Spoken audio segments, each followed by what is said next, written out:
Most CPAs are not running their payroll arm very well, or at least not very profitably. The problem is it's time sensitive and it's low margin, and that is a bad combination.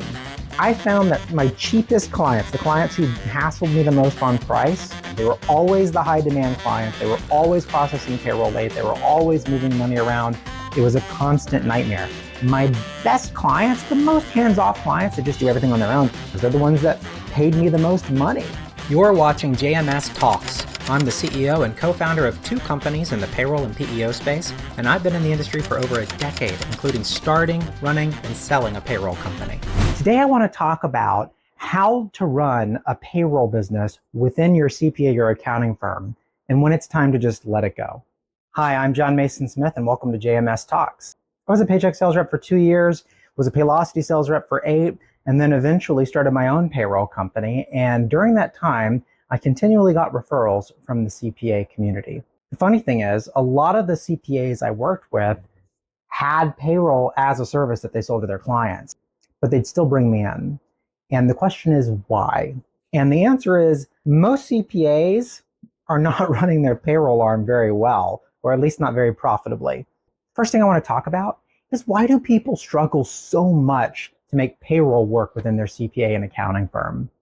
It seems like a no-brainer. Your clients ask for it. They beg you to do it. They already trust you with everything else. They're both in QuickBooks. Like, how hard could it be? The problem is it's complicated, it's time sensitive, and it's low margin. And that is a bad combination.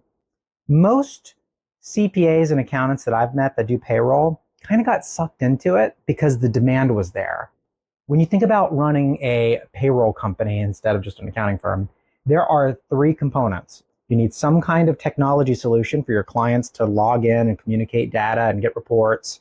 You need some kind of tax solution, whether that's a tracking software like QuickBooks or a third-party system like MasterTax. There's a bunch of them out there. And you need a bank to move the funds, unless you're going to have the clients do it on their own. All of those solutions are fine. The problem becomes bringing them together. If you took the software and the technology that you were using for one client for accounting and you tried to scale it to do payroll en masse, it just wasn't designed to do that.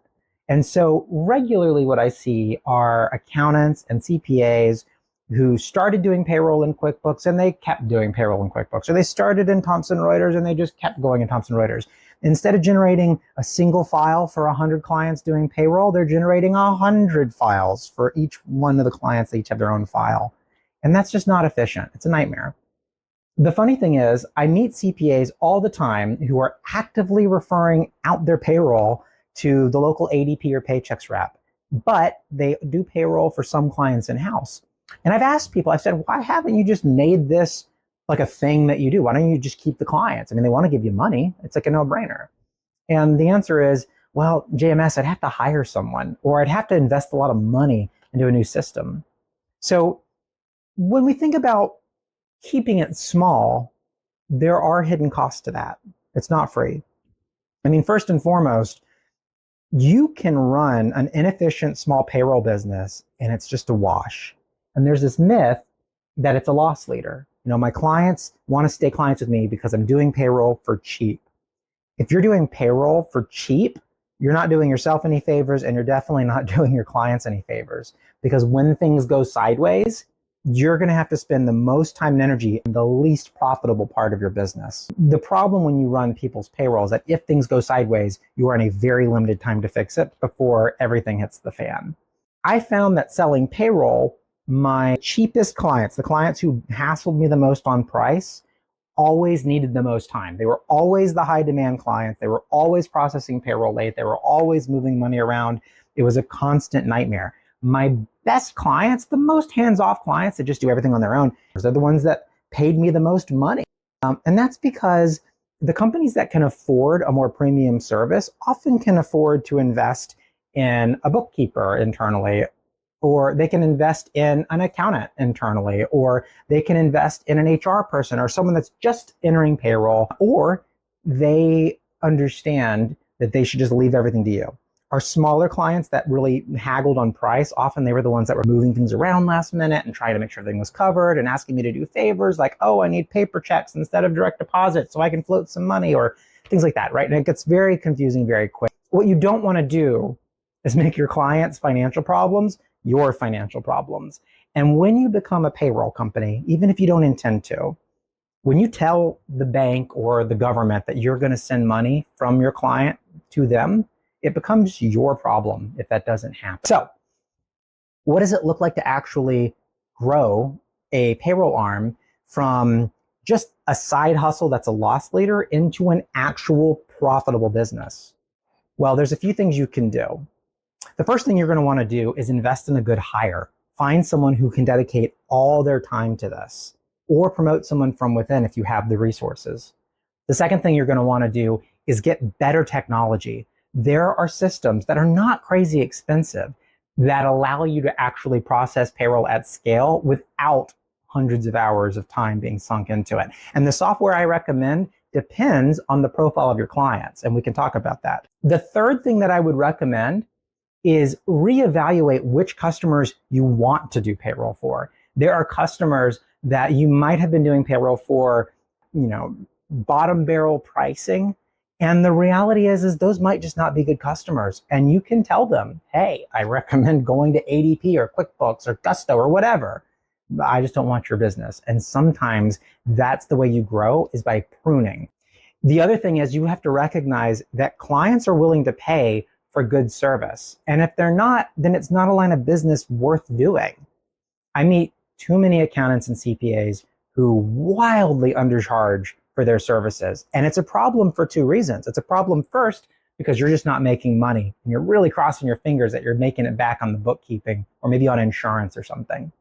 But the other reason that it's a disservice to underprice yourself is it means there's no escape plan. If you decide to sell the business or walk away, no one's going to want to buy a book of business where you're losing money for each client you process payroll for. So it's one of those things where it's truly a balancing act. Let's talk about what it means to let that arm go. What if you throw the towel in? I've seen a few different ways that this happens. One is where it becomes a zombie part of your business. People are just logging payroll. You've got 50 to 100 clients. You're not taking any new ones, and you're just waiting for people to drop off. This is unfortunately very common. I've met a lot of people with oddly just about 100 clients, and they're the ones who are saying, man, I really want to get rid of this payroll arm, but nobody wants to buy it, but I don't want to lose money, and I have this one employee who's working really hard. And that's kind of what I call the zombie payroll arm of your CPA business. The other thing it can look like is you saying, you know what, we're going to sign a referral agreement with a local payroll company or another CPA firm or ADP or Paychex or someone. And we're just going to tell all of our clients, hey, we no longer offer payroll. We're going to refer all of them to this new payroll company that's all they do. The price is going to go up, but either they don't switch and it's not your problem anymore. They're just going to have to find some new solution, or they do switch and you get a little bit of revenue. The third option is you prepare for an exit. You get your pricing in line with market pricing. You're going to lose a few clients, but they were clients that really weren't good clients in the first place if they were that underpriced. You're going to, take your SOPs and tighten them up. You're going to tell all your people on paper checks that it's just direct deposit now. You're going to get all your clients going online to a portal and submitting hours instead of using fax or text or phone calls. You do all those things and you prepare for an exit, and you can exit at a 2 or a 3x instead of at a half X your top line revenue. A lot of people sell under what they think their book is worth because they're just trying to get rid of it. And once you go to market, you might find that nobody wants your book of clients because they've been trained to do inefficient things, and someone has to train them out of it. There are a few signs that maybe you should start growing that book instead of letting it languish. The most obvious is if you have a pile of clients who are constantly begging you to do their payroll and HR.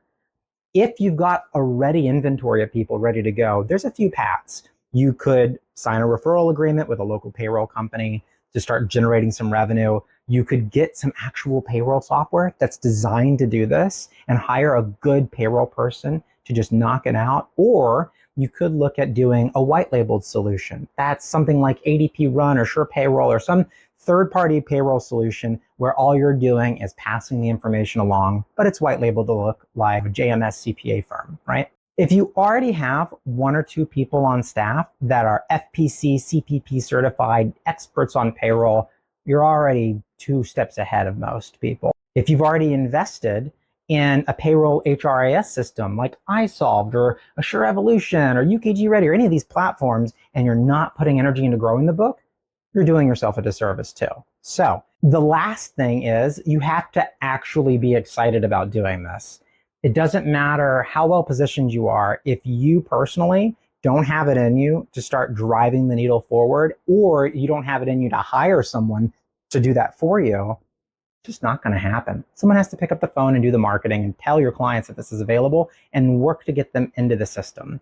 But if you hit any of these signs, if any of these are interesting, now might be the time to start doubling down and saying, hey, can payroll actually be a moneymaker for us instead of just a big waste of time? There are also signs that it might be time to hit the brakes on payroll. The first one is just time. If you find that your company is sinking hours after hours after hours on payroll, if you're chasing down clients, if they're chasing you down and you're not driving revenue and you don't want to go reinvent the wheel, it might be time to consider parting ways with the payroll department. The second thing that happens when it's time to let go is when you hit this stale point where you have not enough clients to justify another hire, but not enough staff available to service the clients you already have. It's a bit of a catch-22. And that's when you're at a crossroads. You either have to make things more efficient or you have to consider exiting and cashing out. The good news is there's always people in reserve excited to take those clients as long as you do a few things right. If you have no plans to upgrade your technology, if you are running clients' payroll in a very manual fashion, printing checks by hand, logging into QuickBooks one at a time, going into Thomson Reuters and doing things click by click by click, that might be a sign that if you're not going to spend more money on the technology, is your heart really in payroll? Maybe it's time to consider an exit if you're in that position. If you decide that getting rid of the payroll arm is the path of least resistance or just makes the most sense for you and your firm, there are a few things you can do to prepare for that. The number one thing you can do is get your pricing in line with market pricing. I have seen so many payroll firms and accountants give away payroll as part of their bundle of services. And then they're frustrated that they're not making money on payroll. The other thing you want to make sure is that you have actual strong contracts with your clients. There are ways around this. If you don't have a strong contract with your clients, you could look at signing a referral agreement or a revenue share program where effectively you're bringing in an outside sales team. But if you have strong client services agreements that are transferable, there's an exit path that's waiting for you. There's a lot to explore in this, and I could go on, but please, if you're an accountant, if you're a CPA, if you are an insurance agency, if payroll's on your mind for any reason, please reach out to me. Go to johnmasonsmith.com. Let's schedule a meeting. I want to hear your story and see if I can help you grow. Whether you're hiring, firing, buying, selling, whatever it may be, if it has to do with payroll or PEO, I want to talk to you. See you next time.